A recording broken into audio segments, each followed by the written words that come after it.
Welcome to Global Information Security Society for Professionals of Pakistan.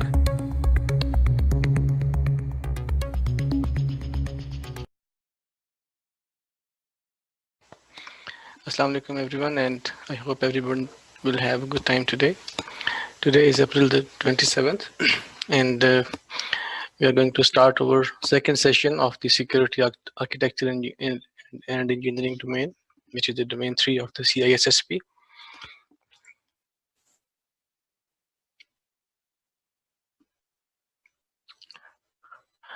So as it is informed that there is an ongoing event in Karachi as well, so some of the members may not be able to attend today, but as usual the same session will be recorded and it will be available on our YouTube channel, and anybody who misses something part or full of this session, they can always go back to the YouTube channel and get access to that.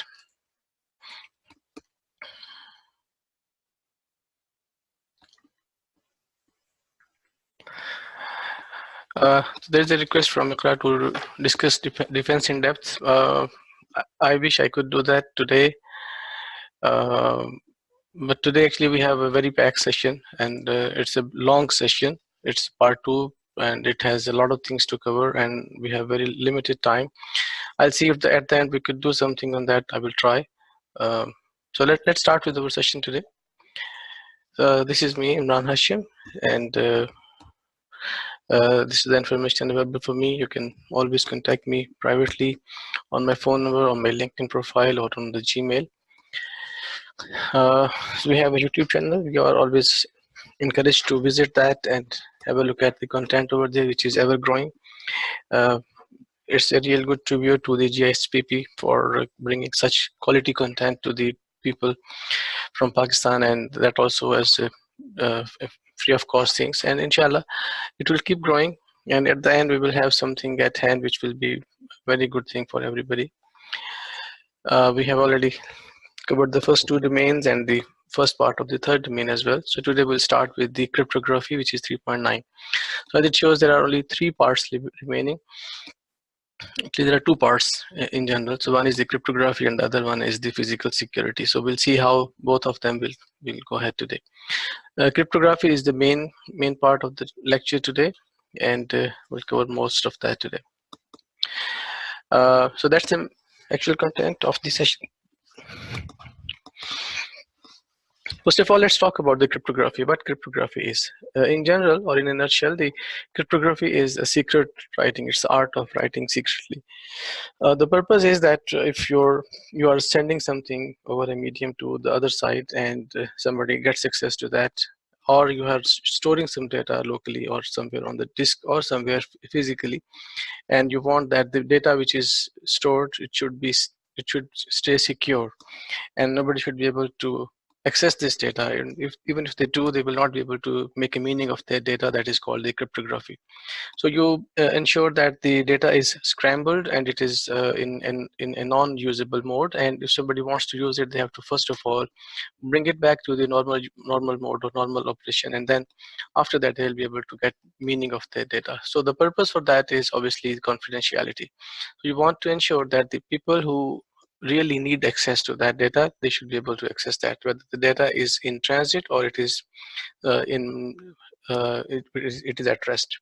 So for both of that, for both data in motion or data in transit as well as the data at rest, so you use the cryptography as a technique to conceal the data. So so this is what you do. So while the data is at rest, you need to ensure that if somebody gets access to that medium, either the hard disk or even your paper records, if you have something written, or you are sending some message, for example, during a war, you are sending a message back home, and you don't want that if anybody gets access to that message, so they should not be able to make a meaning of that data. So you will scramble that data, and that is called the cryptography. So whether the data is at rest or the data is in motion, you need to ensure that the data is secure and it is not be able to make meaning for the person who intrudes and gets the data. So before we go into that, let's talk about a few terms here. So first of all, we talk about the cryptology. It's like any other sciences. It's the science of secure communications. It is called cryptology, just like biology or physiology or zoology, etc. So this is cryptology, which is the science of secure communication.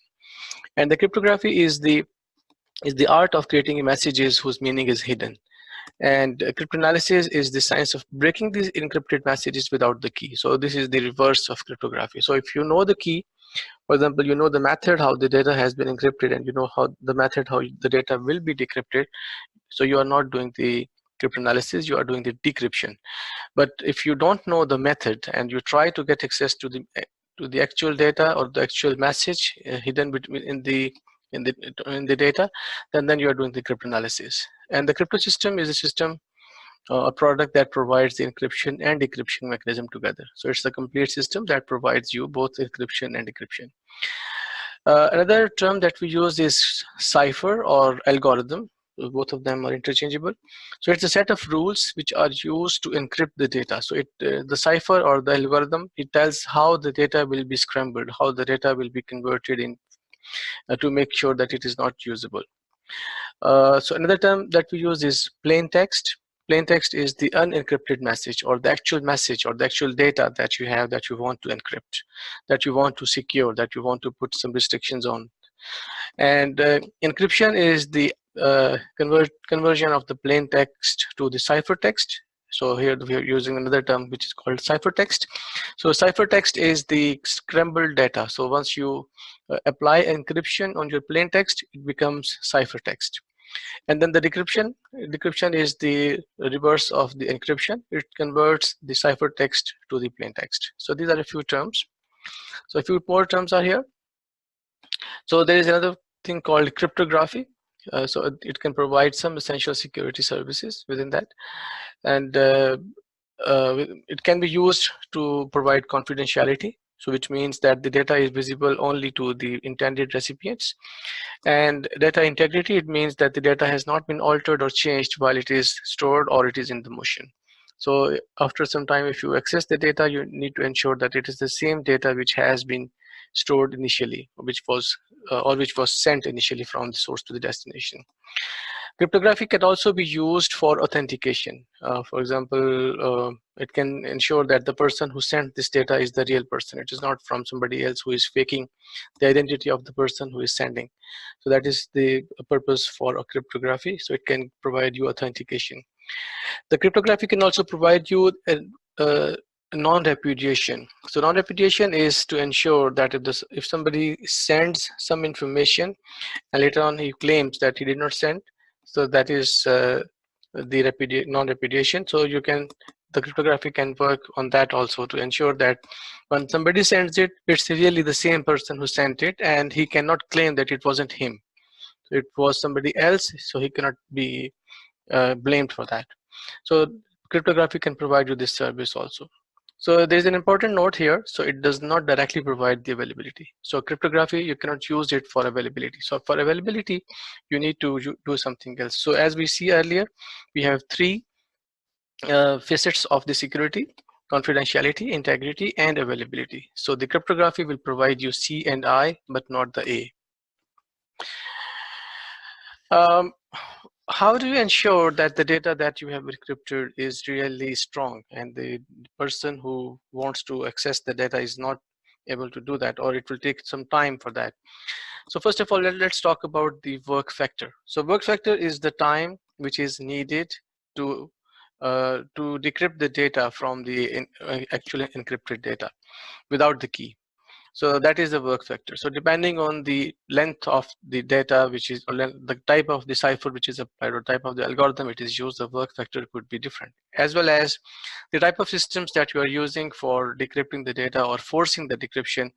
So that can also dictate the work factor. So if, for example, if you are using a slow CPU and you are trying to use all the possible keys for decryption, so you might be taking longer period of time. But if you include a larger CPU or number of CPUs, or you break the big thing and you divide it into chunks, and you in parallel you try to attack the encryption, in that case you will be decreasing the work factor. So the work factor is the time that is required, how long it is. It is said that any encryption can be can be broken. Any kind of encryption. All encryptions are breakable, but the only thing is the time.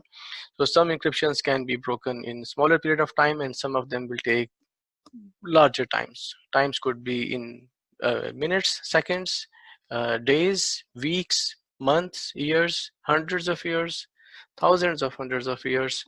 So, but there is a time that it can be it can be used to decrypt anything that has been encrypted. So any encryption can be decrypted. The work factor defines how strong or how lesser strong that particular encryption is. So August Kirchhoff said that the strength of a crypto system should be not on the strength of the algorithm, rather it should be on the secrecy of the key. So if you have a good key which is more secret and which is hard to break, then it is better encryption compared to the encryption where you are trying to conceal where you are trying to hide the algorithm. So if the algorithm, generally algorithms are very normal and they are very public, so everybody knows what kind of algorithm is used, but even then they won't be able to decrypt the data. So the strength of your encryption always lies in the key and not in the algorithm. Okay. So now let's talk about the different kind of algorithms or ciphers. So we can have different kinds of ciphers that we can use to encrypt our data. So we can have mono-alphabetic ciphers or poly-alphabetic ciphers. As its name says, mono-alphabetic means it can use one letter at a time. So it substitutes one letter at one time. For example, in this example, we are saying that for every E which is used, which we have in the message, we will replace it with an X. So it is called a mono-alphabetic. So in poly-alphabetic cipher is every E is used for the first round X, and in the second round by S, and so on. So that is called the poly-alphabetic cipher. So generally the mono-alphabetic ciphers are susceptible to the attack of frequency analysis. Let's see in the next slide how it works. So this is, for example, one of the things which is called the CISSP substitution cipher. It was used by CISSP to send his messages. So whenever he is sending the message, he will replace his actual message by something else. For example, for every A there is a D, for every B there is a E, and so on. So you can see these were the substitutions. So whenever he sends a message, for example, he wants to say hi, so it is HI. So he will not send HI, instead he will say send KL. And the person who receives, he will also have the same table. And from there he will see if I have received KL, it means that I have to revert it back, and he will see where is K and what it is going to represent here, which is called then H, and what's L is referring back to I, so he can revert back the KL to the HI. This is an example of the single letter or the mono-alphabetic ciphers, and generally these kinds of ciphers are very prone to the frequency analysis. So for example, if you know that in a general English language how frequent the letters are used, for example, this graph shows that how many times the letters are used. So we can see that the most frequent one is E, and then there is T, etc., and then A and I and O, etc. So so from here you can see that whenever most frequently used letter is used, so we can safely say that most probably it is an E, and then the next one is most probably it's either a T or an A. So by that you can do some frequency analysis and you can get some meaning of the data. But obviously this will not work if you have a small message. If you have a large message, you can do the frequency analysis, but for the small messages the frequency analysis doesn't work.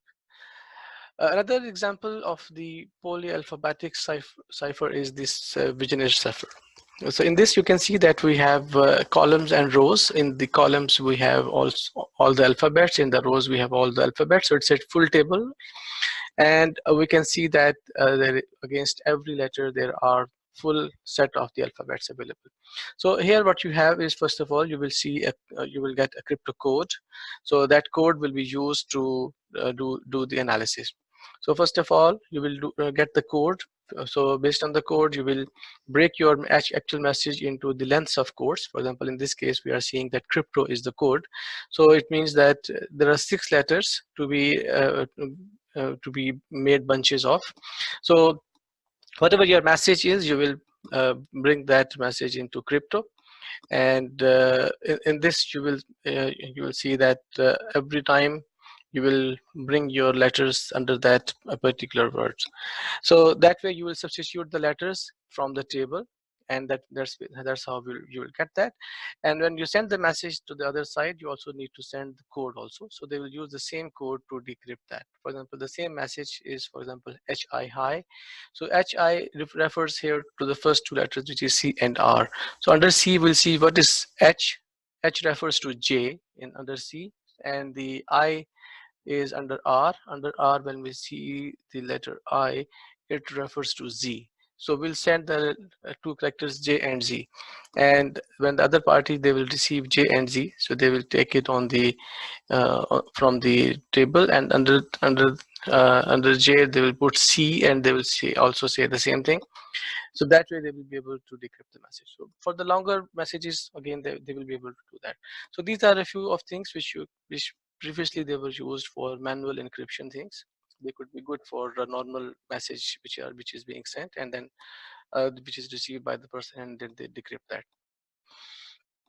Another type of cipher is the columnar transposition cipher. So in this, you write your you take, first of all, you take the code, which is for example, in this case we have a keyword of blank.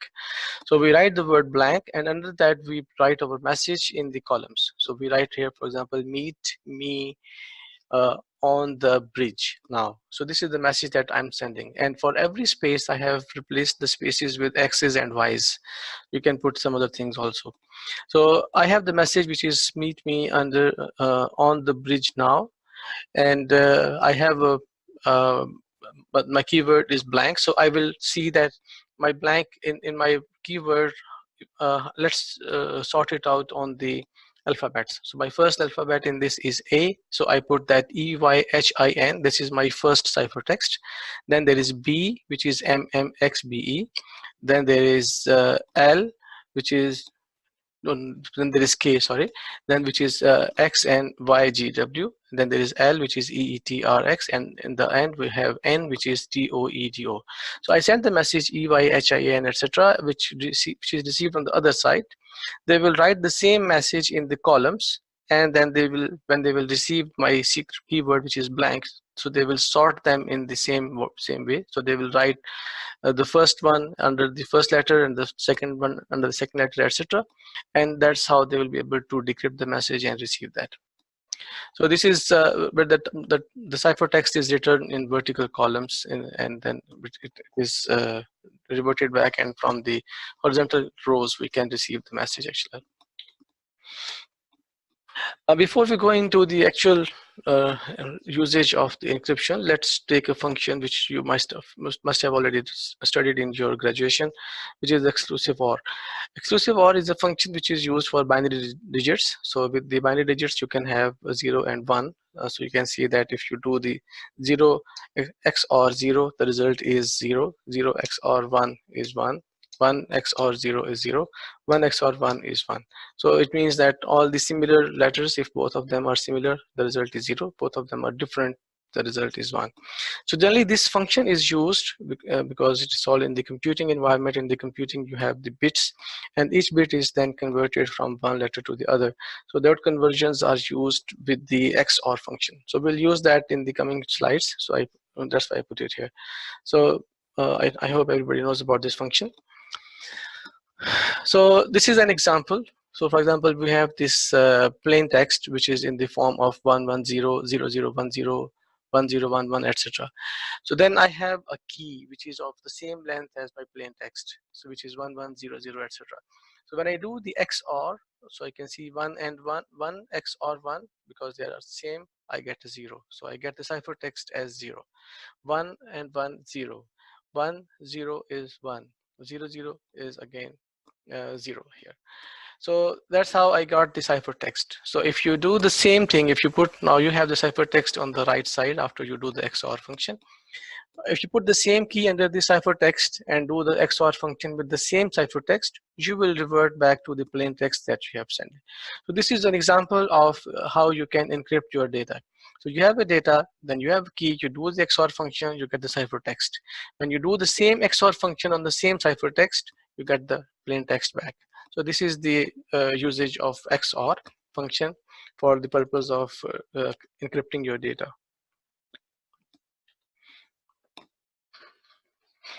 So now let's talk about the types of cryptography.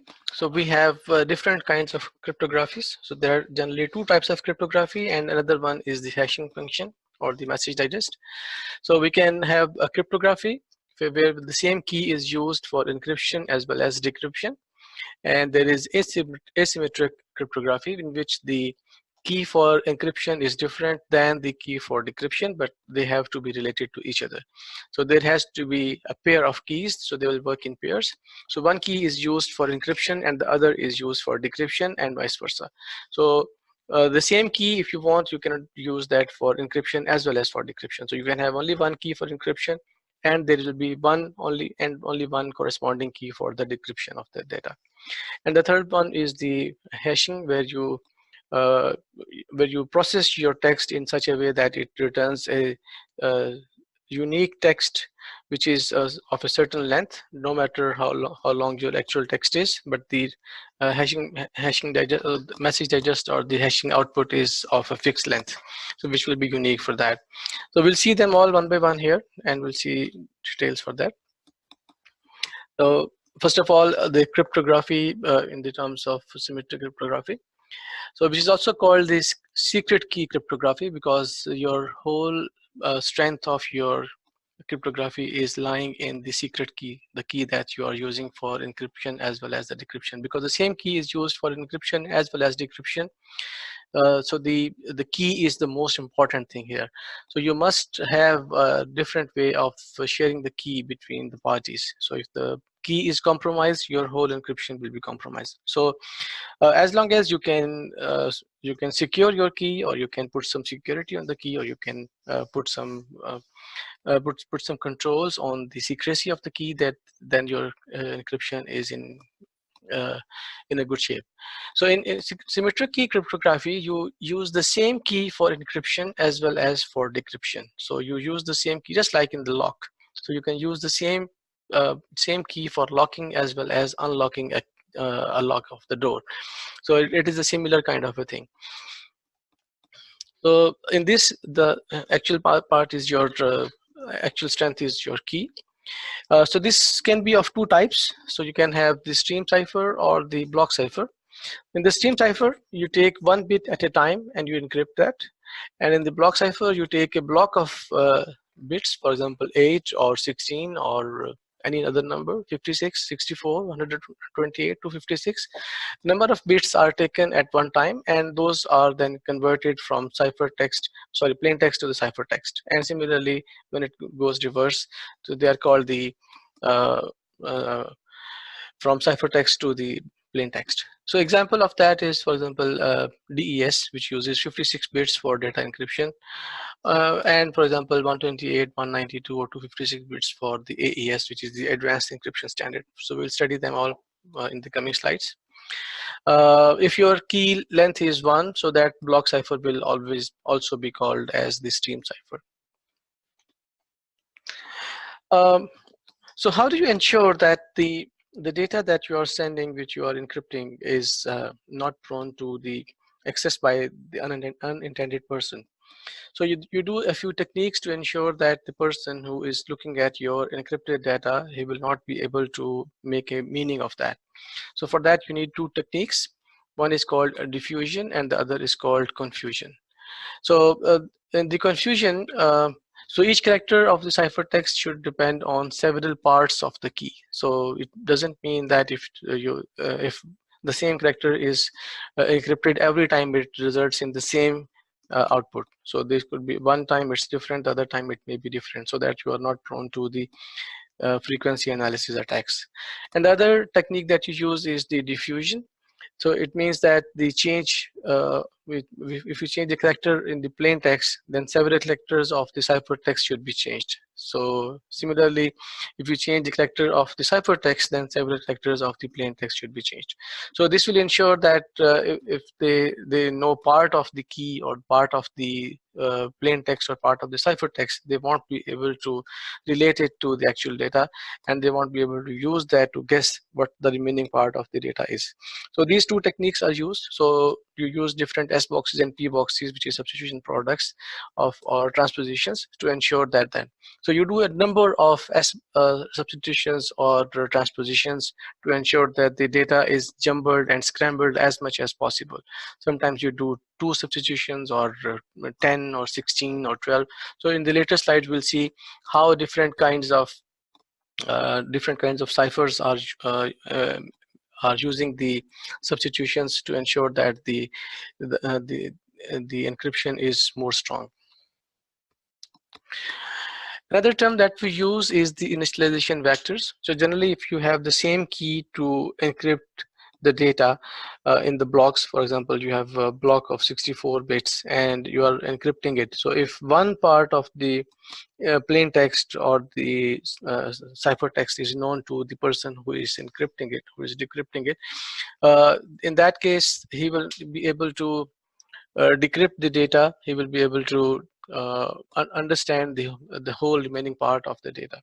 So to ensure that the initial part or the first part of your data is different than the remaining part, so you introduce the initialization vectors.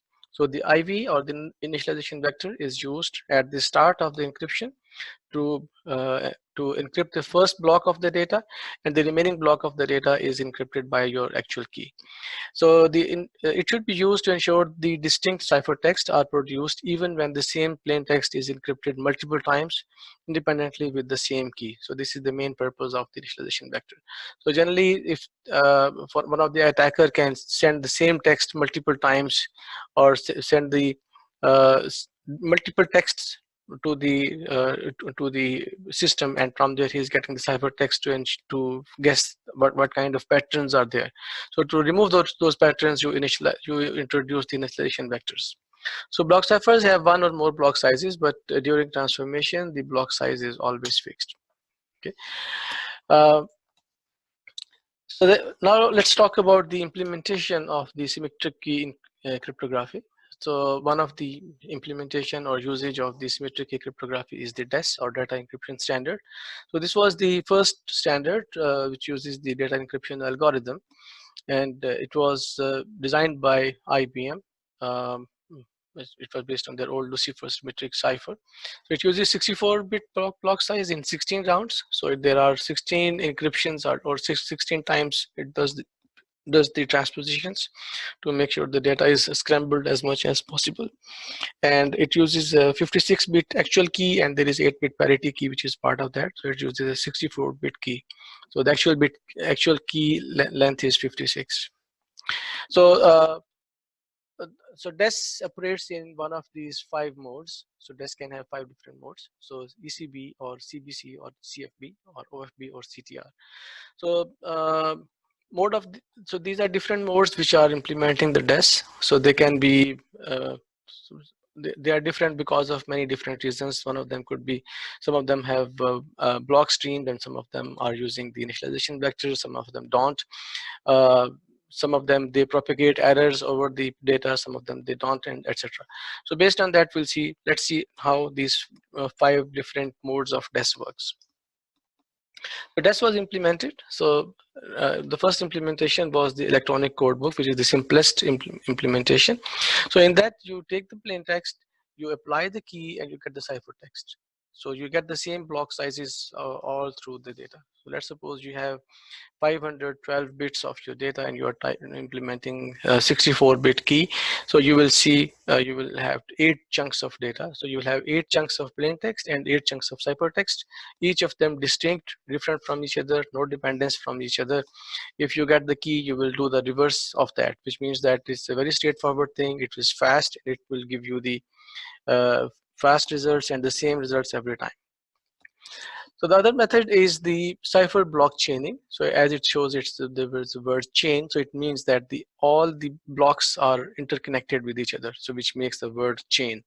So if you see the first block is here, then you introduce the initialization vector. You put the XOR function of your plain text. With the initialization vector, you get a ciphertext. And on that, the initial ciphertext, you apply further encryption, which is your actual encryption, and then you get the actual ciphertext, and that ciphertext is then XORed with the next plain text. Just like in the previous plain text, you use the initialization vector to do the XOR here.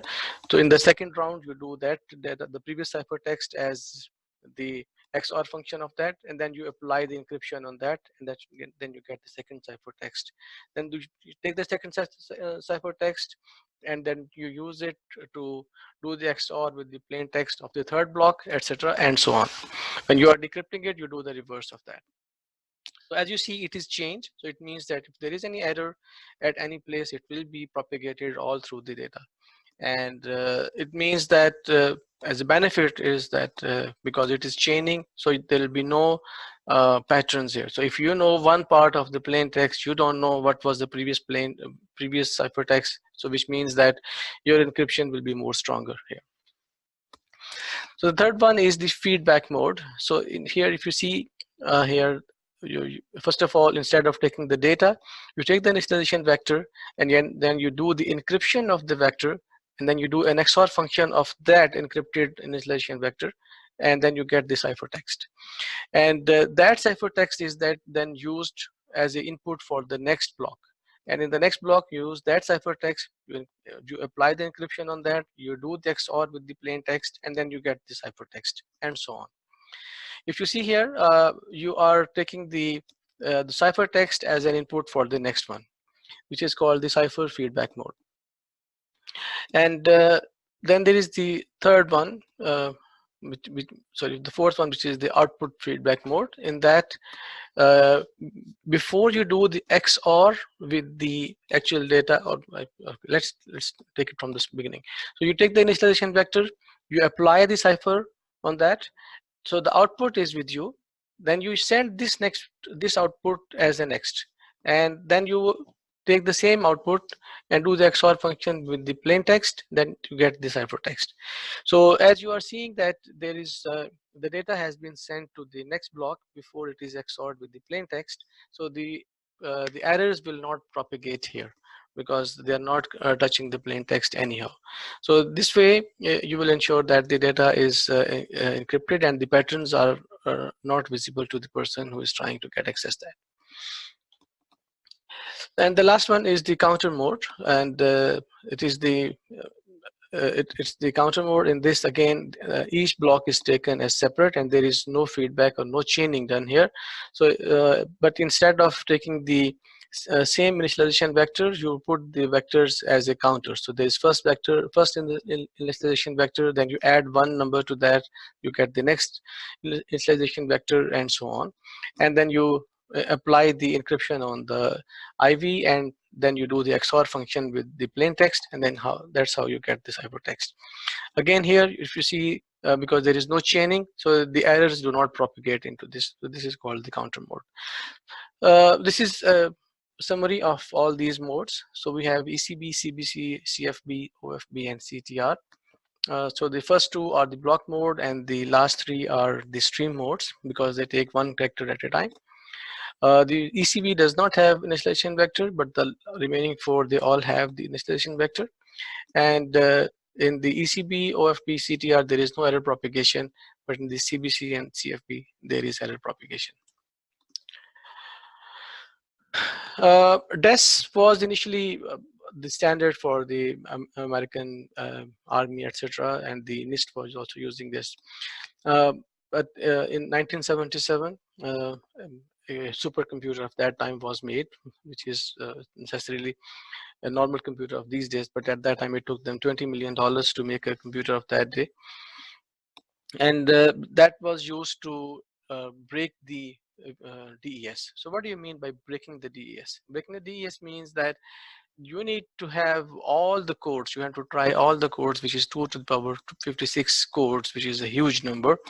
And then from there you will try to guess the key, not so you will try each key, and then from there you will find which key was used to encrypt that data. So that key, if you can guess that, it means you have broken that code. So because the DES was broken, and obviously the computing power kept increasing, so the DES became more and more prone to the errors, prone to the brokerage, which is why so DES was later on decategorized, and it was not recommended to be used for secret communications. So to replace this, so there was a recommendation to replace this with the new technology or new cipher. So the request was made to the people to put recommendations, and why the recommendations came. So the triple DES was also recommended to use while the new standard comes into the function.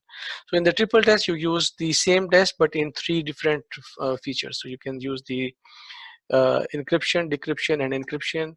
So you can use 1 key or 2 keys or 3 keys here. So you use 1 key to encrypt. Yes, welcome everybody again, and we were talking about the triple DES.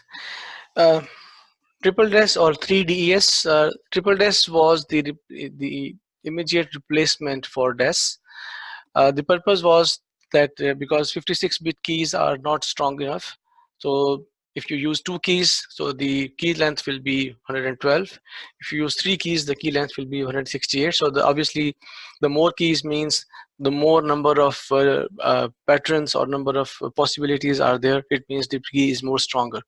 So if you use 1 key, again it is equal to the DES. So it doesn't give you any extra features, which is the EDE with a single key. The second one is the triple DES with 2 keys, which means that you use 1 key to encrypt, then you do the second key to decrypt, and you use the third key for encryption. And the third and the most relevant or most stronger of the triple DES features is that you use 3 different keys. So instead of 1 key, you use 3 keys, which means you are using 168-bit of encryption. So use 168 bits to encrypt. So you use first key to encrypt, second key to decrypt, and the third key to encrypt again. So the same data is run through the encryption process 3 times. So once you get the ciphertext, it has passed through 3 different processes. So which means that the person who needs to guess the data or to guess the key, he has to guess not only 1 key but 2, rather 3 keys, and then only he will be able to access that data. Increasing the number of keys means that there will be more power needed, computing power needed to encrypt your data as well as to decrypt the data. So the number of keys increase, so it means that you need more computing power to encrypt and decrypt the same data. And later on, the triple DES was replaced also with the AES, or the Advanced Encryption Standard. So AES was for AES, many different standards were proposed. Many different people or many different groups, they sent their recommendations. So there were around 6 finalists for that, and from 6, the one which was chosen was the Rendiel. So Rendiel was the chosen one, which is now named as AES. AES uses it comes into 3 different flavors. So you can have 128-bit key, or 192-bit key, or 256-bit key. If it's a 128-bit key, it will have 10 rounds of encryption, and if it's a 192-bit key, it will have 12 rounds of encryption, and 256-bit keys have 14 rounds of encryption. So it has 4 functions also. It can have sub-bytes, shift rows, mix columns, and add round keys. So if you can search Google on this, you can see how AES literally works, and you can see the insides of that. It's all available. As I mentioned earlier, the strength of any encryption is not on the on the cipher, rather the strength is on the key. So if you can safeguard your key, then you are good with your encryption.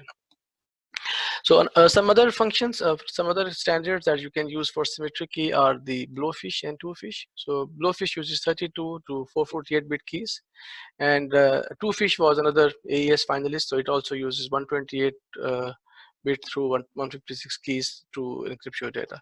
So they both are open algorithms, so you can access them. They are freely available. You can use them also, or you can customize them to use for your own. Other symmetric examples are IDEA. So IDEA is the international data encryption algorithm, IDEA. So it's also a symmetric block cipher. It was also intended to be a replacement of TESS, but it did not work out. Then there was RC5 and RC6. So RC6 was also an AES finalist. So RC5 uses 32-bit for testing purposes, and for production it uses 64-bit, 128-bit sizes. So the key size ranges from 0 to 2040 bits here. So RC6 was another AES finalist. So it is based on the RC5, but altered. It has some more enhancements for the RC5 to bring more strength to the key length as well as to the encryption parameters. So this is a comparison of all different ones, different symmetric key cryptography algorithms. So you can see there is DES. There is triple DES with 2 EDE. There is triple DES with 3 EDE. With this IDEA, there is Blowfish, Twofish, and AES. So these are the different algorithms used here, and the key lengths and structures and nodes. So this was about the symmetric key cryptography. Obviously, I did not cover everything within that. You can research each of them, and you can take more knowledge about that. If you have any questions, you can send me offline, and I can give you explanation on that. But because of the shortage of time, I need to rush through the topic. So the other type of cryptography is the asymmetric cryptography. So it uses 2 separate keys. So in the asymmetric key cryptography, there are 2 keys. One key is used for encryption, and there is only one key which is corresponding to that particular key, which can be used for decryption of data. So you will have all the keys in pairs. So one key will be used for encryption, the other key will be used for decryption. So the first key could be used for encryption, and the second key could be used for encryption, and the other key will be then used for decryption.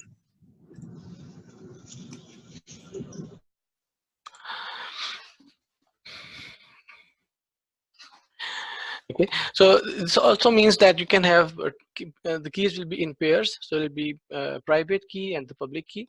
So you can hold the private key with you, and you can send the public key outside, and anybody can access your public key, and that way they will be able to get access to the data.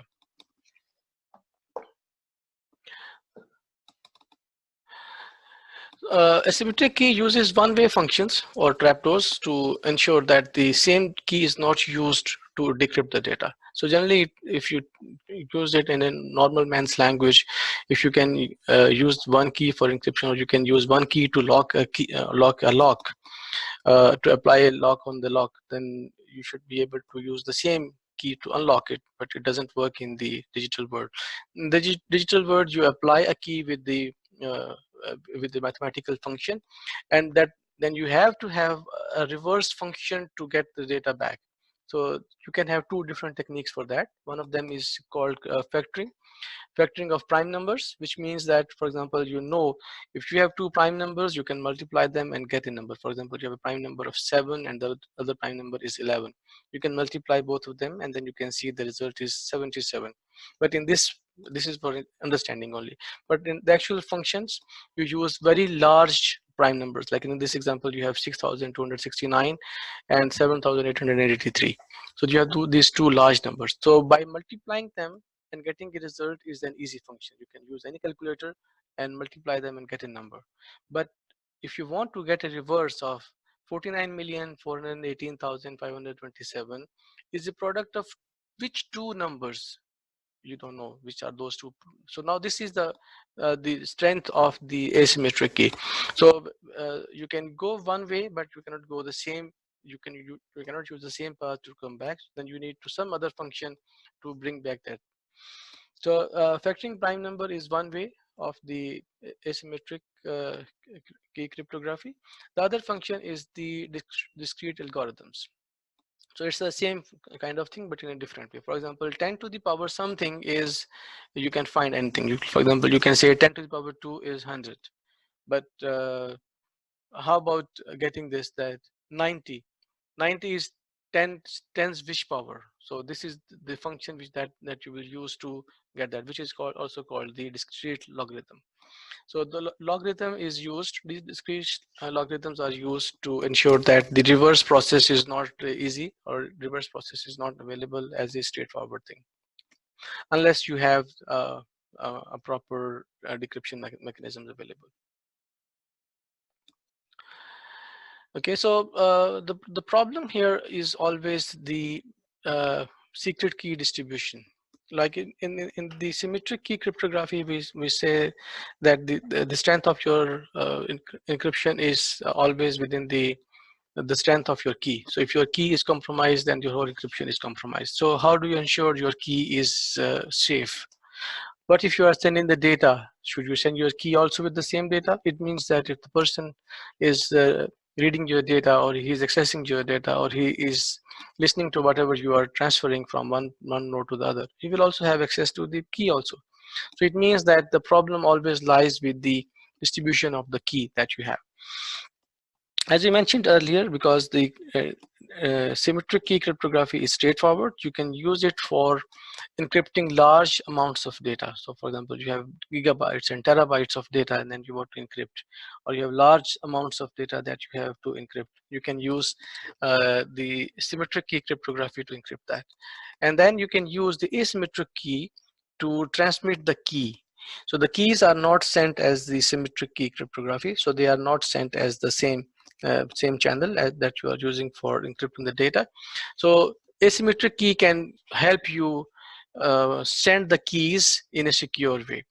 So as you see that the same keys are not used for encryption as well as for decryption. It is not suitable for large amounts of data. So if you have huge amounts of data, it's never recommended to use the asymmetric key cryptography for that.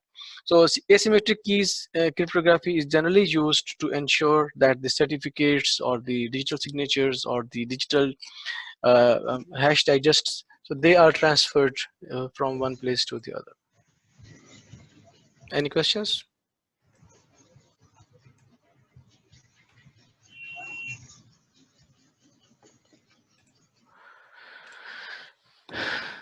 Okay, so so you use the asymmetric key to transmit the keys which you have used for symmetric key cryptography, and generally this is the practical implementation or use case scenario of the implementation of both cryptography techniques, which is symmetric as well as the asymmetric ones. So how do you exchange the key? So one of the methods is the Diffie-Hellman key exchange protocol. So this can be used to exchange the keys securely. So you don't need to have prior key exchange before the internet. So there has to be some method for exchanging the keys one way to the other. So you use the Diffie-Hellman key agreement protocol, so which ensures that the data is not available to the intruder. So that way they will encrypt the key in a different way than the actual data. Another term which is used for this is the elliptic key cryptography. So instead of using the large prime numbers, factorization, or the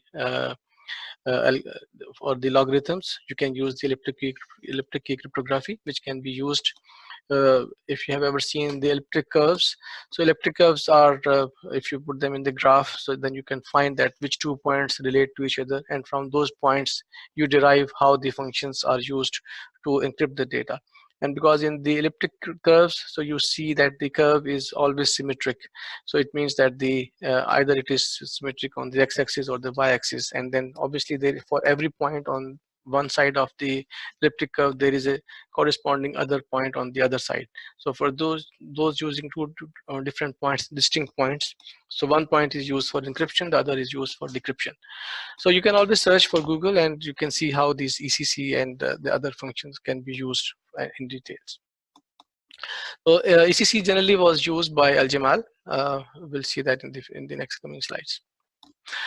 This is how you can use this asymmetric key cryptography. So first of all, your first uh, first part of any asymmetric cryptography is the key generation.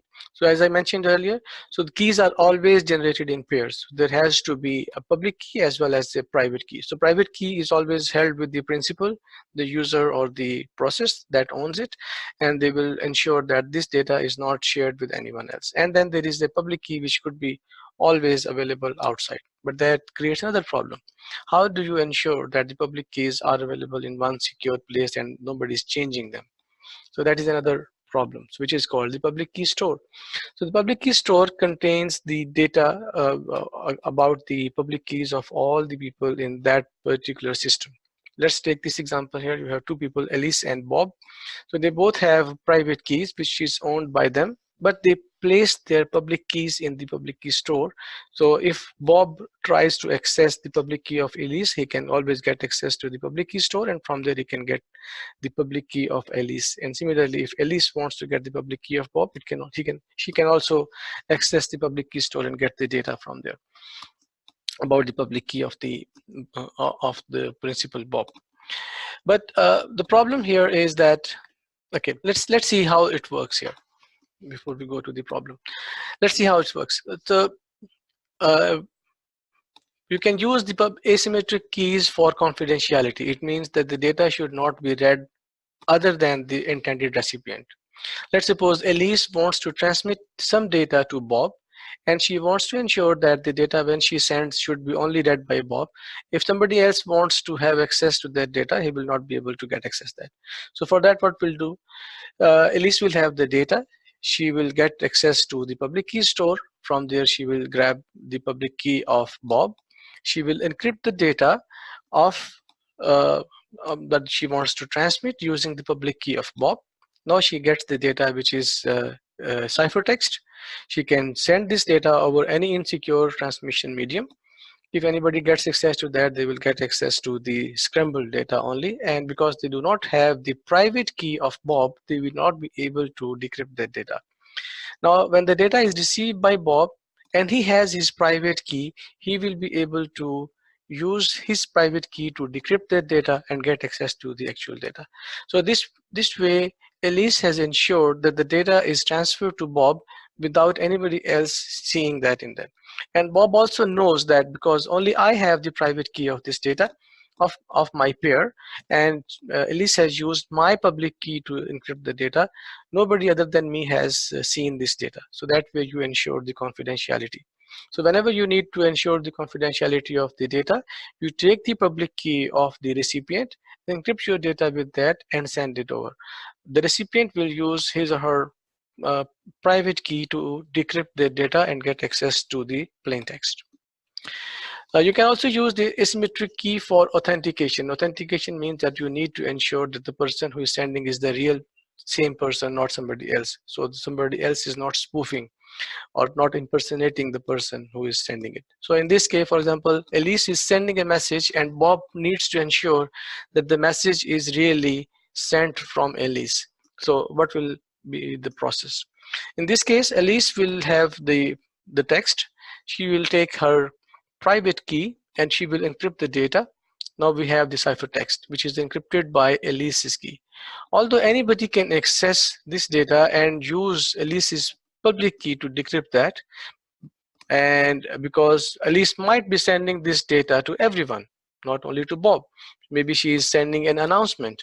Now she is sending an announcement and she wants everybody to access this data, but ensure that everybody should make sure that the data is really sent from Elise, or the announcement has been really sent from Elise. So then everybody has to have access to the public key of Elise, and with that public key, everybody will be able to decrypt the data and get the plain text. So this way, if Bob receives the data and uses Elise's public key to decrypt the data, he ensures that the data, or he's sure that the data was really sent from Elise. So that is how you can use the asymmetric key for authentication purposes. And obviously for end-to-end encryption, you can mix both of them. So Elise can first of all use her private key to encrypt the data, and then she can use Bob's public key to encrypt the data further, and then it is sent over. Then Bob uses his private key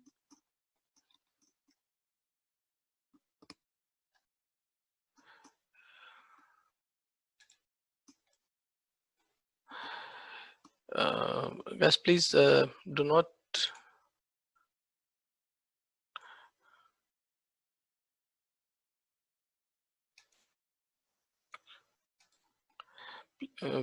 please do not start the videos, please.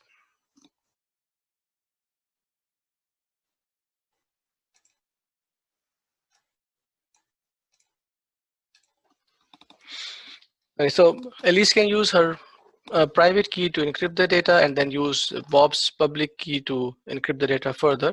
And when Bob receives it, and he will use his public key to decrypt the first thing, and then he will get first ciphertext, and then we can use Elise's public key to decrypt the data, so that way both authentication as well as confidentiality can be achieved.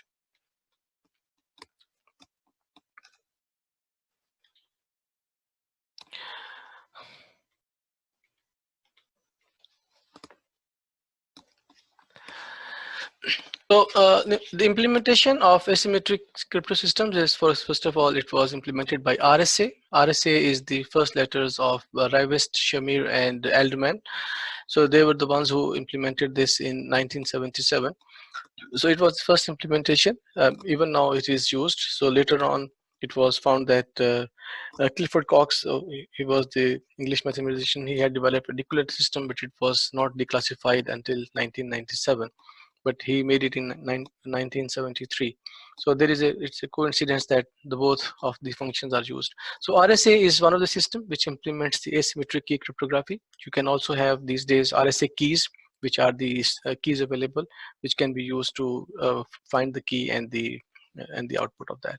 Another implementation is the ElGamal Asymmetric Crypto System. It uses ECC, and it also uses the Diffie-Hellman key exchange protocol. It was implemented in 1985, and it is also available as GNU Privacy Guard software. And so it was also used in the PGP. So it's one of the things which is done by this Egyptian scientist, ElGamal. So these are the few differences between the symmetric and the asymmetric key cryptography. We have talked about all of them. So as I mentioned earlier, so you can use a symmetric key for bulk encryption, but you should use the asymmetric key for key encryption or key distribution only. And the data should be encrypted by the symmetric keys only. So the third type of function is the hash function. So the cryptography hash function, the purpose of this is to ensure the integrity of the data. So if you are sending some data over to somebody else, and you want to ensure the data has not been modified over the transmission, in that case you will need to ensure that the data is sent, and the digest is sent also along with that. So the digest means that you apply a function on your source data, no matter what's the length of your source data. It could be one letter, one word, 10 words, 15 words, or it could be a huge, for example, the whole hard disk, or a whole executable file, or a whole program, GBs of data. Whatever the size of your input is, the digest will always be of the same standard length of the size. And whenever you will make a small change, any single letter change in your source, the whole message digest will change. Similarly, if you make a small change in the message digest, and it will not be equal to the actual digest which was used there. Okay, and also there is another requirement for the hash function, that you cannot regenerate the actual data from the hash function. So hash functions are not to encrypt the data, but to ensure that the data is integral. It is not modified over the period of time, or it's not modified over its network communication.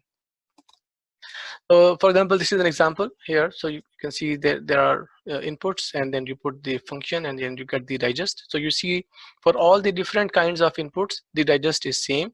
And if you see here, we only changed from, in the third function, we have OUER, and the the whole digest has changed instead of B. Similarly, if we just modified the location of E and V in the fourth one, you will see still the whole digest has changed. We removed V from the actual input and the whole digest has changed. So this way you can see that any small change in the input will change the whole message digest. So that will ensure that whenever your data is sent and the message digest is also sent, whenever you receive the data and you regenerate the message digest, they should equate. If they are equal, it means the data is not altered. If they are different, then the data has been altered. So older ones, we used to have the SHA1 and MD5 hash functions, which are not secure anymore. So they are weaknesses, and so which is why they are to be replaced by the newer ones, which is SHA2, which is the HAVAL, or hash of variable length. So this can be used for the hashing. So this is, for example, a digital signature, how the digital signatures are made. So the digital signature is obviously to ensure the data is sent by the same person and it is not modified over the way. So you need to ensure the integrity and the source authentication. So for that you use the digital signature. So what happens is you have the data and you will convert this data's hash. So you will get a hash function within that, and you will convert, you will implement your key, or you will apply the private key of Elise on that. So that will become the digital signature. So the actual data and the digital signature are sent over to Bob. When Bob receives the data and the digital signature, first of all, he will apply the same hash function on the data. He will get a hash value. Then he will get the digital signature which was sent from Elise, and by applying the public key of Elise on that, and that way also he will get another hash value. If both of the hash values are equal, it means that the data was not altered and it is from Elise, which is the purpose of the digital signature. Okay, so the HMAC, or the hashed message authentication code, also it's the output that you receive after applying any hash function on that. So obviously it is the different functions, they will give you the different HMACs on that.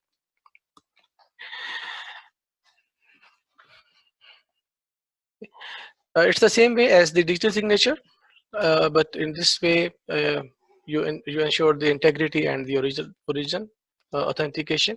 So you have the same data with the HMAC, and then you will get the digital signature kind of a thing here, which is the HMAC here, and then you apply the same reverse order or on the receiving side, and then you will get the data, and which will ensure that the data is integral as well as the source is authenticated.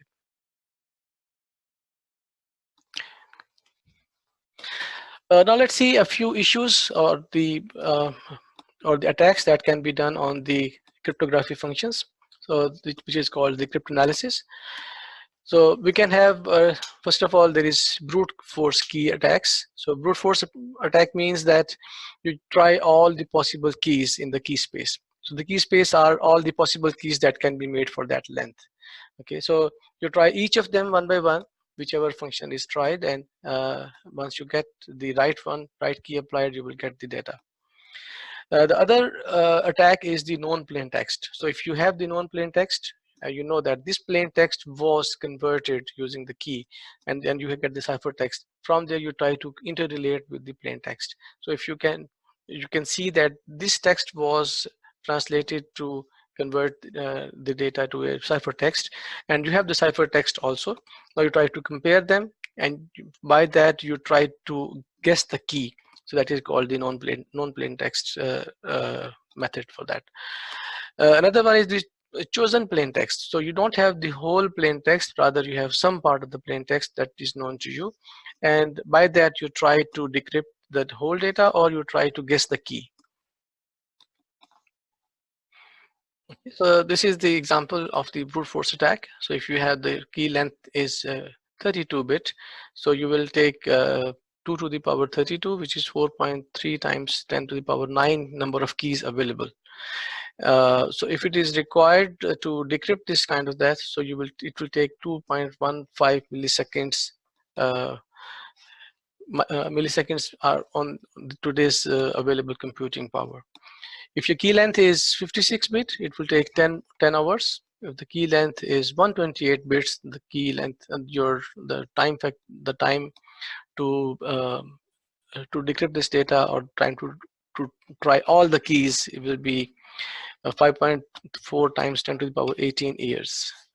If the key size is 168, obviously the time increases by 5.9 times 10 to the power 30 years. And if you are using the permutations, then it will be using a different number of keys over there. So as I mentioned earlier, so the work vector is there. So the work vector decides what kind of encryption should be used. If you have data which is good for maybe 5 seconds, for example, or 10 seconds, or you have something, for example, you are sending the exam paper overnight, and you say that tomorrow morning the exam paper will be available to everyone, and if you can secure it for 10 hours, and that's the only time that you need it, so then you can use 56-bit keys. So if somebody tries it, he will not be able to guess the whole data within that period of time. So that's how you choose the different keys. Another attack is the differential analysis. So you try to see the differences between different plain text and their ciphertexts, and from there you try to guess the key. So another attack is the linear cryptanalysis. So it is also known as the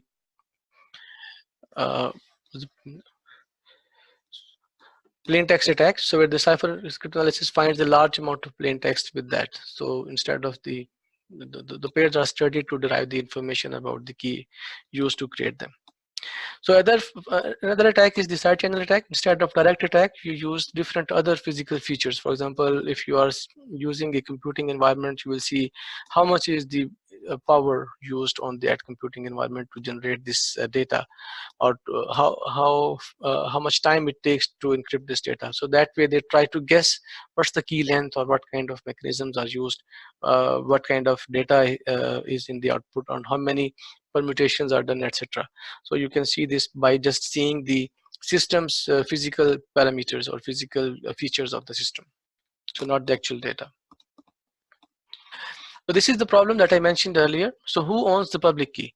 So if you have your public key available in the public key store, and somebody else also has in the public key store, then who owns this public key store, and how do we trust that public key store? In this case, for example, Eve is the owner of the public key store, and Elise and Bob, they have kept their public keys over there. If Eve is trying to do some malfunctioning, the data is sent from Elise using the public key of Bob, and because Eve knows the public key information about that, so she intercepts data and modifies something and send it back to Bob, because she was the one who generated those public and private keys, key pairs. So she might have a copy of the private key of Bob, and with that she can get access to that data. So how do you ensure that key generation in pairs is ensured? So that will be the trust that you have to do. So that's how you come to the process which is called the public key infrastructure. So the public key infrastructure gives you the full infrastructure where you can generate keys in pairs, and they are kept in secure vaults or secure locations, and people will not have access to that data until and unless they really want to have access to that. So the access will be limited only to the computing environment, and if somebody physically tries to access that data, they will not be able to see the actual keys which are generated over there. So the public key has these components. So first of all, you have a certificate authority which issues the certificates or digital certificates.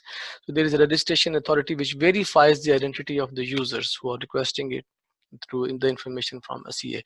These days, for example, internet-based CAs can be like VeriSign, Komodo, and DigiCert, or many other available. So they also make sure that if you say that my name is Imran, so they need to ensure that you really are Imran. So they will ask you to prove your identity by some means. So if you are a person, they will ask you for your personal identification documents. If you are a company, they will ask you registration, etc., in the Chamber of Commerce, etc., where you are operating. So then there is a central directory, which is a secure location which stores and indexes all the keys. And there is a certificate management system. And finally, there is a certificate policy, which dictates for how long the policies will be, the data will be applied, etc. Now we will not go deep into this. I will have only one certificate example here, which is in the coming slide. Will not go in, because we don't have time for that. So PKI binds the public keys with the respective user identities, which is by the means of the CA, and so the CA is which is the most assured place, so which is where everything is stored. So they issue the certificates and they safeguard the certificates. If the CA is compromised, which happened some time ago for some of the CAs, if the CA is compromised, your whole data, your whole encryption mechanism is compromised, which is why the CA has to be a very trustworthy, which is why these days CAs, whenever they are issuing certificates, they will give you the insurance also for that. If their keys are compromised, they will cover the losses in up to a certain level, so depending on the type of agreement that you have with the CA. Okay, the RA is responsible for accepting the request and ensuring that the identity of the person or the organization is there. So this is the example. So X509.3 digital certificate, which is generally used by the websites. So this can be used to ensure that this website is really the one which is there. So it has this information. It has the unique identifier, the owner's name or the owner's public key, expiry date, website name if it is relevant to that, details of what purpose it is used for, and name of the issuing certificate authority and the digital certificate authority. So you can go to any secure public website like www.google.com, and you can click on the lock button and see the certificate and see the details of that. It will show you all of these details which are verified by the RA. So cryptography will also provide you a defense in depth alternative. So you have the end-to-end encryption, which is on the application layer, which is also the use of cryptography. You can use the same encryption on the network layer, or you can use it on the physical layer. These days on the computers also you use the TPM, the trusted processing module. So that it comes pre-built with these kinds of encryption mechanisms, which ensures that the data within the computing environment is also encrypted. The data transfers from RAM to the CPU, from CPU to the disk, etc. So the data, while it is on the buses, while it is stored on the registers, while it is in the RAM, but while it is going to be stored on the disks, so they are all encrypted, and it ensures that anywhere the data leak does not mean the compromise of the data. Cryptography comes with the caution. So it can be used obviously by the good as well as bad people. So if it is used for good, obviously it is good. But if bad people, they use the cryptography, it means that the law enforcement agencies, they won't be able to intercept the messages, and they won't be able to see if there is some kind of fishy things going to happen, some kind of attacks going to happen. So cryptography has to be controlled. So if you create a technology, so you will ensure that it doesn't go in the hand of the bad people, and they will use it for the bad of the companies, which is why many governments, they apply a lot of restrictions on the export of the cryptography techniques and the new cryptography techniques. And until and unless they are sure that they will be able to ensure the breakage of that particular technique, they will not allow this to be exported to the other countries. So randomization of the key is the main thing for any cryptographic environment. So you need to ensure that the randomization of keys is there. So randomization means that if you generate two keys, they shouldn't be in the sequence. So they should come from two different distinct places. So if you know one key, you shouldn't be able to guess the second or the next key, etc. So you need to do a lot of functions on that, so which is obviously applied by many different kinds of complex mechanisms within there. As I mentioned earlier, so key length is the key, or it defines the strength of your cryptographic environment. So the key length has to be decided very carefully. Obviously, you can go with the best or the longest key length, but obviously everything comes with a cost. If you have a longer key length, it will take more time to encrypt as well as to decrypt. But if you have a shorter key length, you will be in a way compromising the time or the work vector.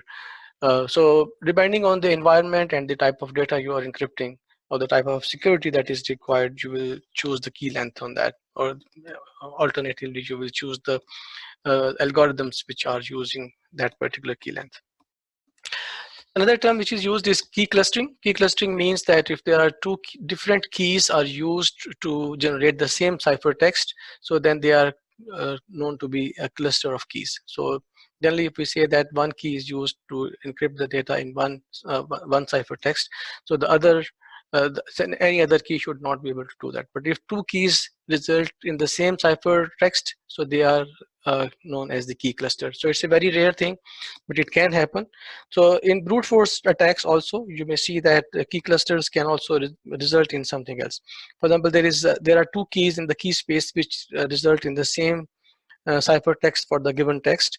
So if the attacker finds another key which was not used for decryption, so he will think that he compromised the key, but actually he will be using another clustered key which he cannot use for decrypting the other part of the data. So sometimes the key clustering could be good, but sometimes it is not that good. So but you have to ensure that one key is only used for one kind of encryption only. I think we need to go into the third session also, because we have only one part of the session remaining, which is the physical security. Let's reconnect on that. And welcome back. And sorry, because it is a very lengthy thing, so I tried to cover everything just on a touch base basis. Obviously, I'm not covering in full detail, but because of the shortage of time, we will be seeing the whole things here.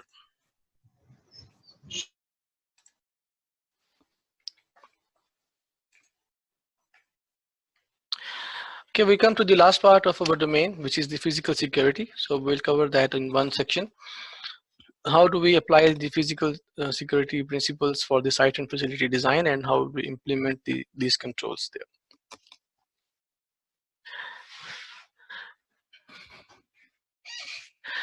Physical or environmental security addresses the threats, vulnerabilities, and countermeasures that can be utilized to physically protect the enterprise's resources and sensitive information. The purpose for the physical security generally is to ensure that your perimeter is secure. So the place where you are doing the processing, like your data centers, your computer rooms, server rooms, your switch rooms, etc., or the whole facility where you are working.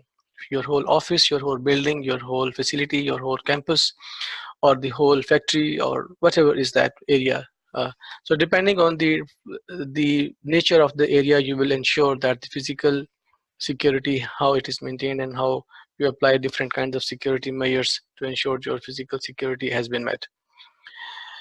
So what kind of different threats are there for the physical environment? So you can have natural or environmental, for example, the earthquakes, floods, storms, etc. So you cannot do anything for that. The only thing that you can do for the natural environmental is that when you are, if you have option, you can move it from that place geographically. So if instead of that city or that country, you can move to the other country where you do not have those things happening. Like if you are in Japan or you are in any other tropical areas, so there are a lot of floods or earthquakes happening over there. But when you go to the mainlands, like in China or in some areas of Pakistan or India, they are not prone to those kinds of earthquakes and floods, so they are good places for that. But obviously then you have to find other elements also when you are analyzing it. Other threats are the supply chains, like how the power, water, air, gas, or other facilities are provided to that area. So if you're in a place where those things are properly available, it would be a good thing for you. But if you go outside the metropolitan areas, for example, so you will not be able to get access to the proper power or gas or etc. So and also because it all depends on your supply chain. So the people who are supplying you the resources, other resources to run your facility, you have to ensure that also that those supply chains are available in the area where you are, which you are choosing for your facility. So the other issues could be the man-made or political events. So you need to ensure that the political stability is there in that area. Obviously, that is also that is in case it's a big facility, and that you ensure that the the political events, they will not affect that particular place. So what are the different objectives and how do you control them? So generally the objective is to ensure your physical assets against your damage or theft from the natural or the man-made events.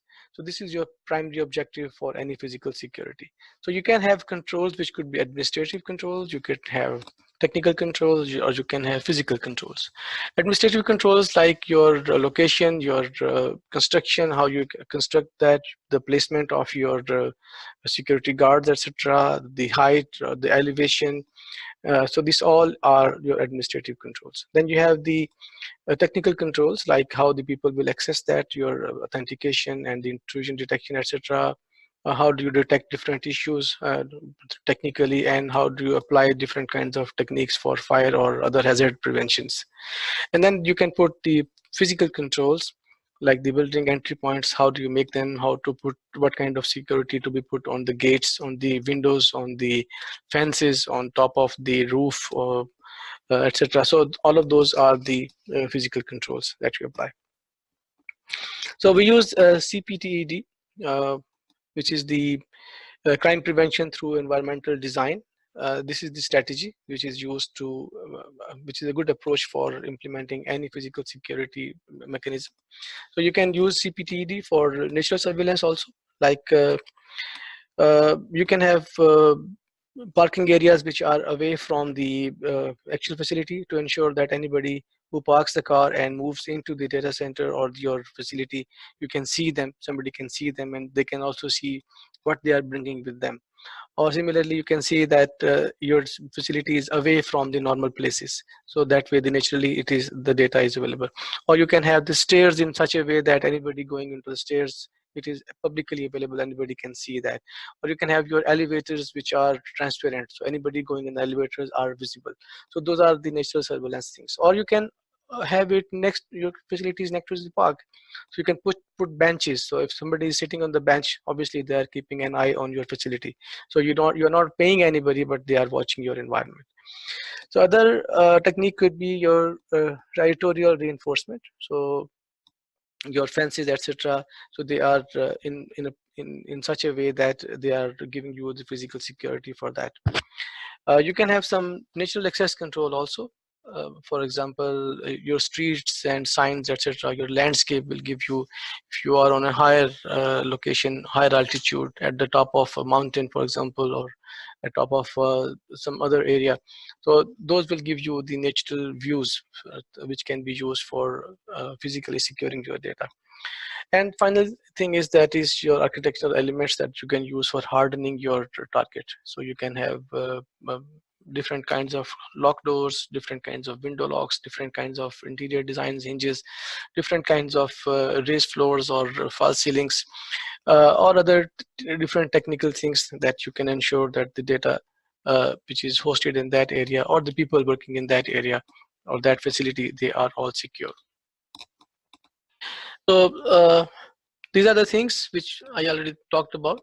So when you are deciding the location, you look at these things to ensure that your location is proper and it is not prone to any issues. Similarly, these are the physical controls that you can put, like integration with so they should be integrated with your business continuity or co-op plans. They should also be done through the risk management process, and they should be also they should also work with your security audits and assessments. You can have many different administrative controls, like your different policies and procedures. So you can say that everybody has to wear a badge or his identity badge in his pocket or somewhere which is visible. Everybody have to present their IDs. Everybody have to use so and so things when they are entering the facility or leaving the facility. Gate passes are required for any equipment to be moved from one place to the other. Any permissions are required to do any civil or any other work in that, so that work permits have to be taken care of. So those are all administrative controls. So these which are to ensure that the facility is secure and they do not pose any harm to the people or the data in that particular facility. Yeah, so when you are doing the facility construction, so what are the different controls? So first of all, you need to ensure that your perimeter walls and fencing is secure. So you can have the perimeter wall or the outside wall of your area of your facility. You can have a small up to 3 to 4 feet wall, which will just like divide the inside and outside of your area. So, but it will not pose any threat to the people who want to go inside your facility. But they can work as a simple fence to ensure to mark the boundary of your facility. But if you want to ensure that nobody enters that particular facility over by just climbing that fence, so you need to raise the height from 3 to 4 feet up to 6 to 7 feet. So if it's that high, 6 to 7 feet, so somebody needs to have some real intention to make an entry into that area.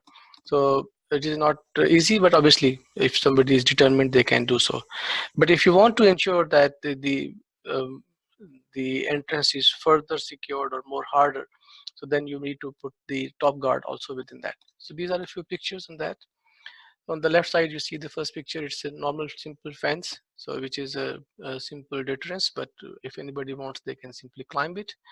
And then in the other pictures, you can see that there are a bit higher walls with the with the top guards.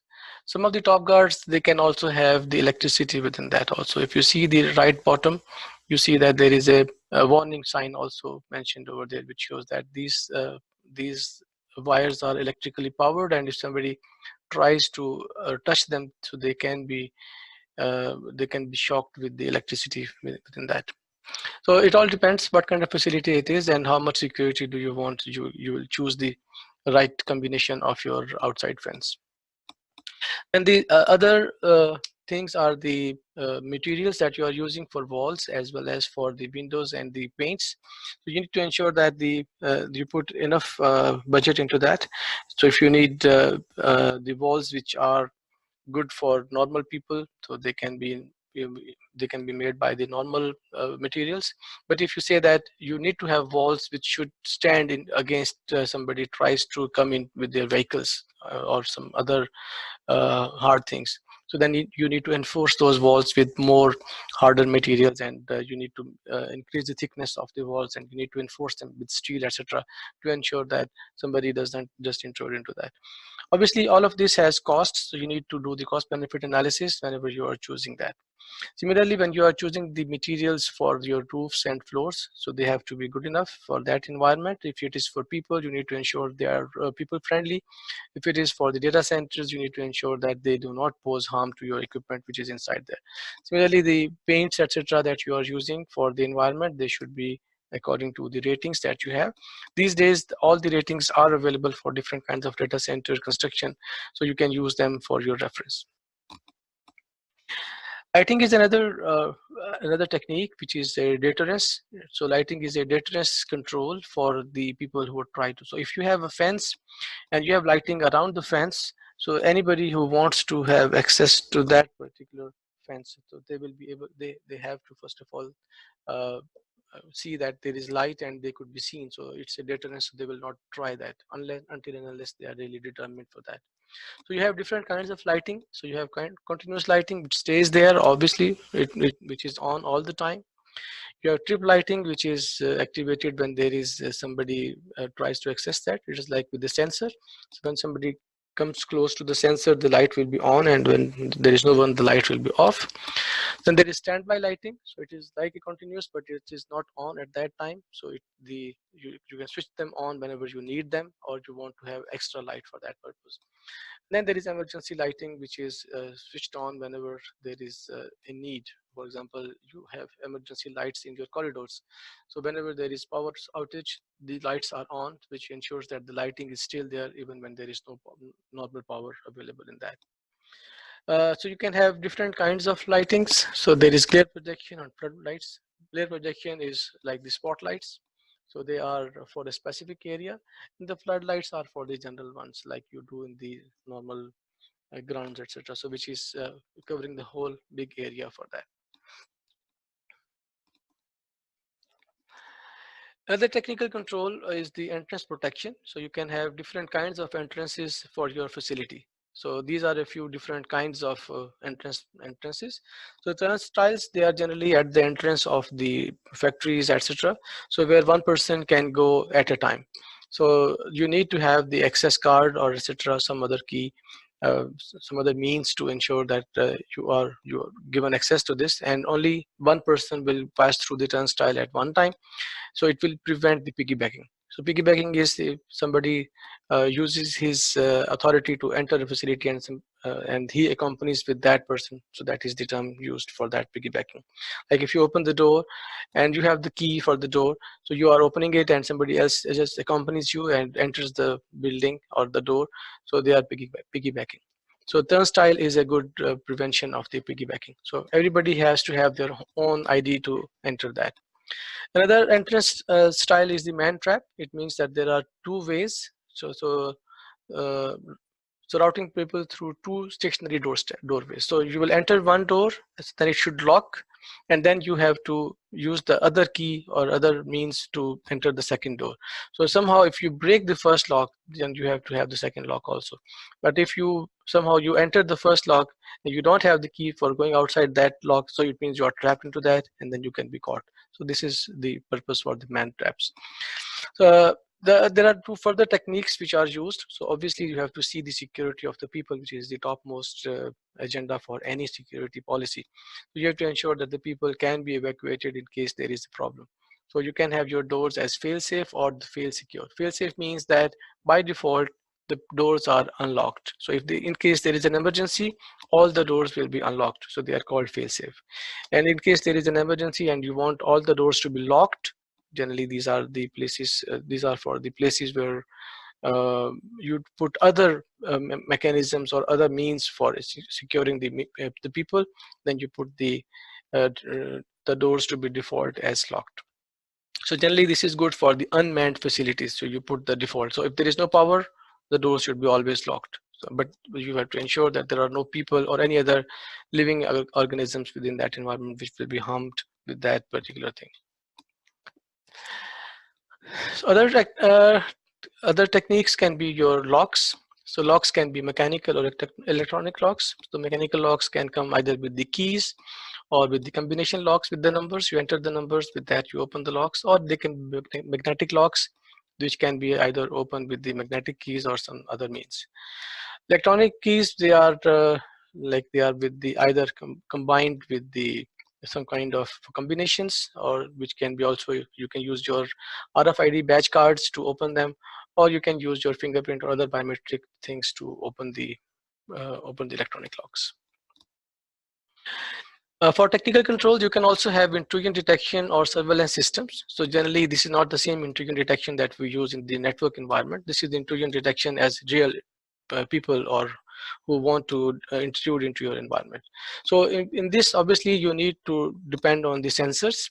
So you can have different kinds of sensors to detect anybody in that area. So they can use either the photoelectronic or ultrasonic, microwave, passive infrared, or passive pressure sensitive. So they can be of any of them. So some of them, they work with the people's presence. Some of them, they are with the heat detectors. So they detect your heat. Some of them, they will see the pressure on the area on which that the place is. So from that pressure, they will detect if somebody is there or not. Another technical control for the electrical power supply. So first of all, let's see a few terms here for the risks for the electrical power supply. So these are a few terms which are used for the power supply. Blackout is, it means that the complete loss of commercial power. So whenever, like in Pakistan, there is a load shedding, so that is the blackout. Fault is a momentary power outage. So fault could be either by some technical fault, or it could be by some kind of loss of power for a few moments because of something in the back end. Browndown is the intentional reduction of voltage by a power company. So if you see sometimes there is one or two phases coming, the third phase is not coming, so that will say you are in a brownout phase. So this is another risk. So all of these can damage your equipment. So whenever you are implementing any facility design, you have to work for to overcome all these risks. So another risk is the sag or dip. So a short period of low voltage is called sag or dip. So this could also be technical or intentional. Surge is the sudden rise of voltage. So just like when you say that the power is more, like if you have power, the normal power supply is 220 volt, suddenly there is 380 or 440 or 480, 520 volts coming, so that will be called a surge. Another term is inrush current. So when you switch on something, so the first surge of current is called the inrush current. So sometimes it is normal, sometimes it could be more depending on the equipment. And then there is a transient, which is the line noises, so which is because of the splice circuit, and it can cause fluctuations in the electrical power within that. So these are a few risks. So whenever you are implementing any technical control for the electrical power supply of your physical environment, so you have to take care of them. So the countermeasures could be the UPS and the surge protectors. So UPS will give you all the protections against the power outage, your other issues that we saw in the previous one for the blackout or fault, etc. And you can have surge protectors which generally come with your these days they come built into the UPS also as an additional function, but you can have separate surge protectors also. So they can be used for brownout, sage, dip, or inrush current and transient. So you can use surge protectors for that. Or these days the UPS and surge protectors, they come as a single unit, so you can use them for that. Okay. For the technical controls, you need to also take care of the HVAC. HVAC is the heating, ventilating, and air conditioning. So it is for the environment. So it is to ensure that the environment is friendly, and it is friendly for the people as well as for the equipment. So you can have many different kinds of HVAC systems, so which will ensure that there is heating or cooling depending on the place. If you are in Pakistan or any of the Middle East areas, you need the cooling, but if you are in Canada or any other cold place, you need the heating for that to ensure that the normal temperature is maintained. So you need to have that particular kind of system available in that. So you can have different kinds of HVAC systems, upflow or downflow. So upflow means the force air is above the floor, and downflow is the force air is below the raised floor. So that way you ensure the temperature of that area is maintained within that. So it could be either based on water or glycol. So water-based HVAC systems are good for some environments if you do not have problem with the humidity, but generally people are preferring the glycol-based HVAC systems. So whenever you are considering the HVAC system, you need to ensure these things. So first of all, you should ensure that the air volume is maintained, which is the cubic feet per meter CFM per ton. So how much is that acceptable for that particular area? Humidity, generally the humidity should be between 45 to 60%. If you are less than this, you will feel that there will be small shocks for that, which is also called the static shocks. So if you have lesser humidity, generally it is in the dry areas, especially in the deserts, etc. So you need to ensure that the humidity is more. So if you are living close to the sea, etc., you will have more humidity. Again, that will cause damage to your equipment. So you need to control the humidity within the facility. For people, it's different, and for the equipment, it has to be different. You need to have the controlled temperature, which is acceptable is 72 degrees Fahrenheit. So plus minus 2 Fahrenheit can be accepted. You need to have air filters to ensure that the extra dust, etc., or other issues, other materials part of that place, they do not come into that. You need to have the positive air pressure to ensure people and the equipment are in a good healthy state.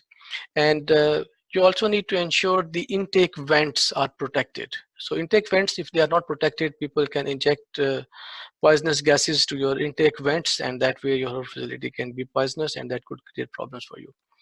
And always all HVAC connections should come with the proper alarms for all the leak detection of water, etc., loss of power detection, and then it should be able to send alerts or generate some kind of siren.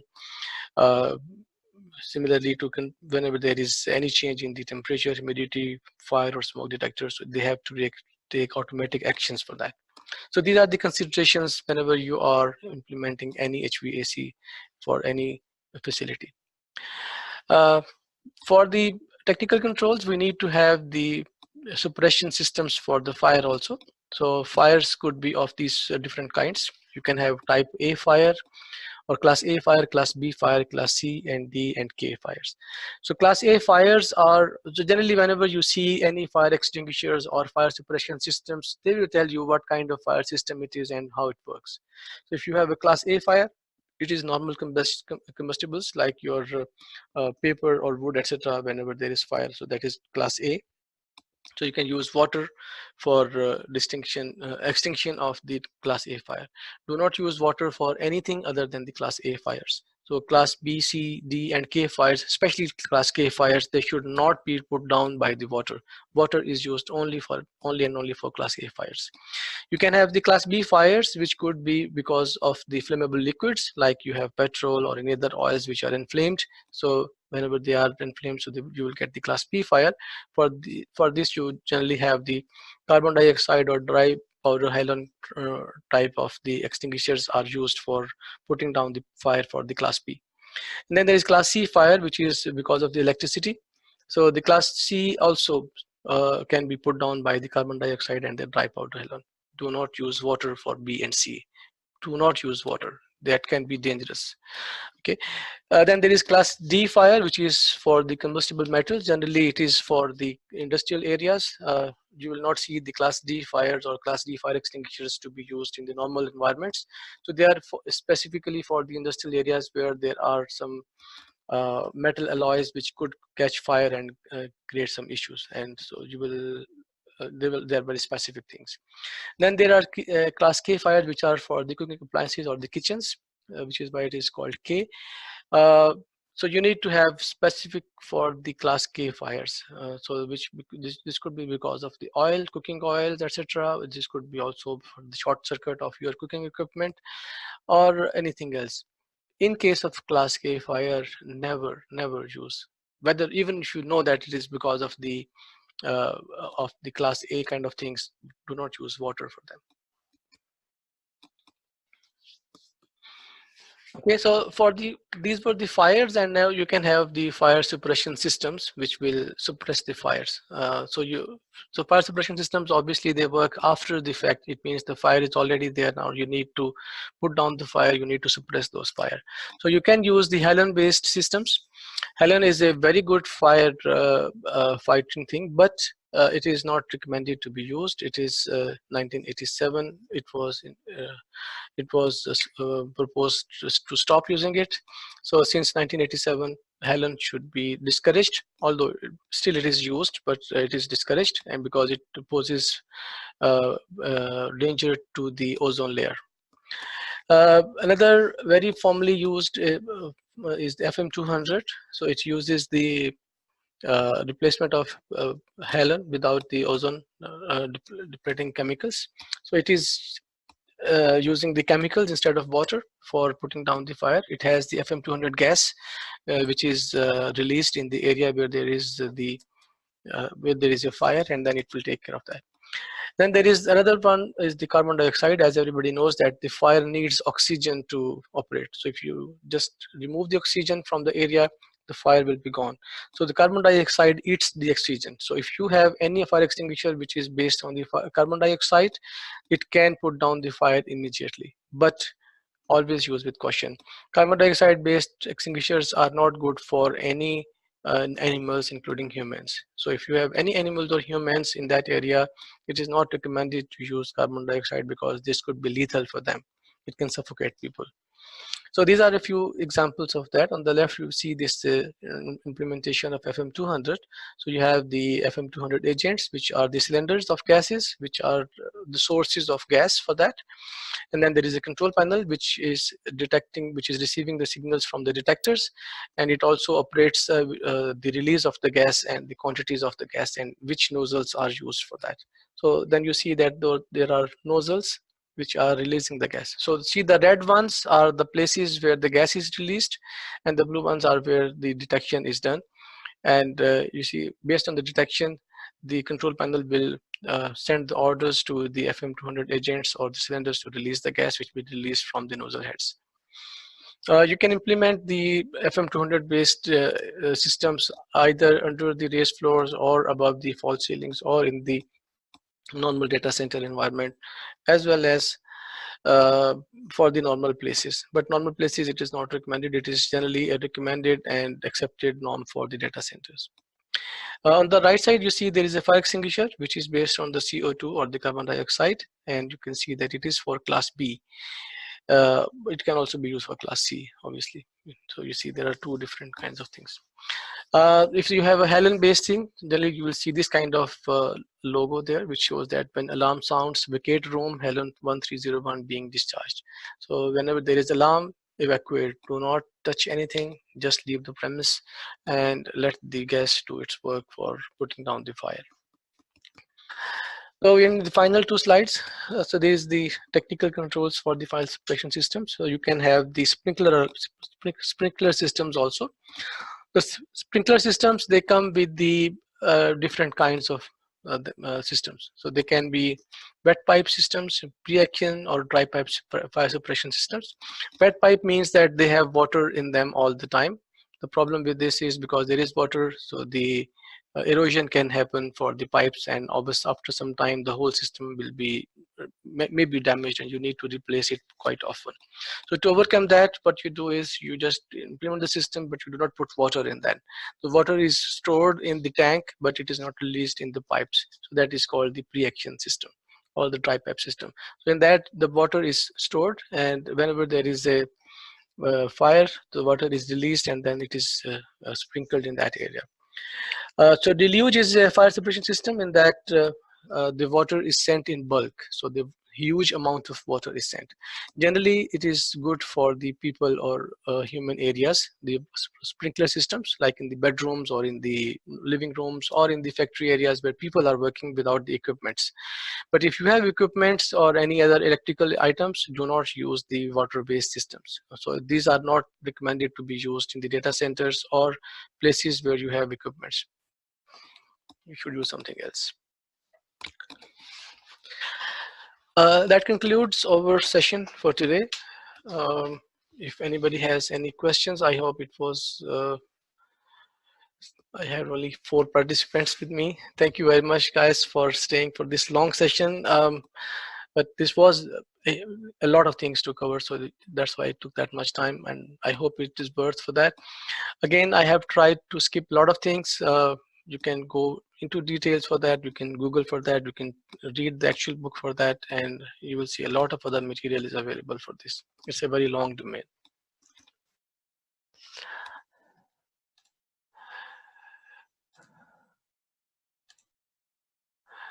Okay, so I see there are no participants, so that's it. Thank you very much, and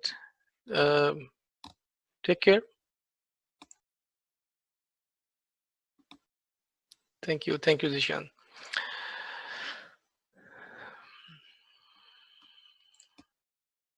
Okay, guys, take care. Goodbye.